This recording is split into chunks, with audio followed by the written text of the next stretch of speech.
लोचा झाला रे बाबा, लोचा झाला रे. आता जे मागे शेड बघताय त्यामुळे प्रॉब्लेम असा होतोय की ते पोल्स आतल्या साईडला झुकतात कारण ताडपत्रीचा वेट जास्ती आहे. आय वॉज अँटिसिपेटिंग दिस, बट हे जे देवेंद्रन काका आहेत ते कॉन्फिडंट होते आणि आता लावल्यानंतर त्यांना असं वाटतंय की हे सस्टेनेबल नाही आहे, कारण हवा आल्यानंतर ते खूप जोरात उडतंय वरती. इवन जरी आपण रोप्स लावले तरीही ते जास्ती दिवस नाही टिकणार. त्यामुळे मग आता मी त्यांना सांगितलंय की ते काढून टाका. ते सजेस्ट करत होते की आता पत्रे टाकूयात, खालती रॉड्स टाकू, आणि त्यामुळे बजेट 2 लाखाने वाढत होतं. ऑलरेडी मी बजेट स्ट्रेच केलं आहे, त्यामुळे मी थोडा विचार केला.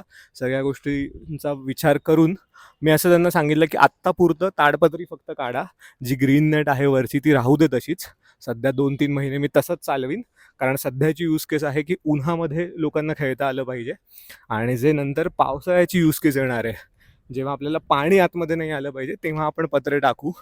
होपफुली तोपर्यंत थोडेफार पैसेसुद्धा रिकवर झालेले असतील. बिझनेसमध्ये हे असे चढउतार, अशा सिच्युएशन्स तुम्हाला रोज फेस कराव्याच लागतात. माझ्या जागी जर तुम्ही असतात तर तुम्ही काय डिसिजन घेतला असता कमेंटमध्ये नक्की कळवा. व्हिडिओला लाईक करा, चॅनलला फॉलो केलं नसेल तर नक्की फॉलो करा.